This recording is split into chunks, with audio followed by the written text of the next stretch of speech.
Almost 75 m³ of concrete caste பண்ணியிருக்கோம் ஃபுட்டிங்க்கு மட்டுமே. இதை கம்ப்ளீட் பண்ணி முடிக்கிறக்கே ஆல்மோஸ்ட் 6 ஹவர்ஸ் நம்மளுக்கு ஆயிடுச்சு.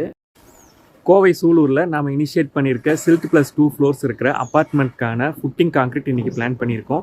ஸோ அதோட ரெயின்ஃபோர்ஸ்மெண்ட் டீட்டெயில்ஸ் எப்படி இருக்குது அப்படிங்கிறத இன்றைக்கி வீடியோவில் பார்க்கலாம் வாங்க.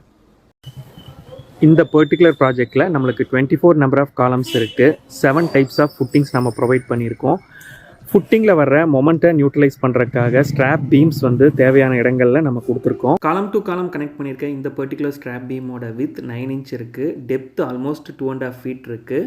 இந்த பர்டிகுலர் ஸ்ட்ராப் பீம் நம்மளுக்கு 1.25 அடி அகலம் இருக்குது. 2 feet டெப்த் இருக்குது. இவ்வளோ ஸ்ட்ராப் பீம்ஸ் கொடுத்துருக்கிறதுக்கான காரணம் சைட் பவுண்ட்ரிஸில் வர்ற காலம்ஸ் எல்லாமே வந்து நம்மளுக்கு எசென்ட்ரிக்காக தான் வந்திருக்கு. அதனால் அதோட டிசைன் அந்த மாதிரி நம்மளுக்கு அமைஞ்சிருக்கு. மோஸ்ட்லி மேஜரான ஃபுட்டிங்ஸ் வந்து டபுள் மேட் யூஸ் பண்ணி கம்பைன் ஃபுட்டிங்காக தான் நம்ம கொடுத்துருக்கோம். ஸோ டபுள் மேட்க்கு சேர் ராக் கொடுத்து நம்ம ரெயின்ஃபோர்ஸ்மெண்ட் ப்ளேஸ் பண்ணியிருக்கோம். சின்ஸ் ஃபுட்டிங் லெவலில் ஸ்ட்ராப் பீம் இருக்கிறதுனாலையும் ஃபுட்டிங்கில் வந்து டபுள் மேட் போட்டிருக்கிறதுனாலையும் வைப்ரேட்டர் யூசேஜை என்ஹான்ஸ் பண்ணிட்டோம். ஃபுட்டிங் கான்க்ரீட்டோட க்யூரிங்குமே நம்ம இனிஷியல் செட்டிங் டைம் முடிஞ்சு ஒரு 2.5 to 3 ஹவர்ஸ்லேயே க்யூரிங்கை ஸ்டார்ட் பண்ணுற ப்ராசஸ் ரொம்ப முக்கியம். ஏன்னா இனிஷியல் செட்டிங் டைமில் க்யூரிங் பண்ணுறது மிக மிக முக்கியம்.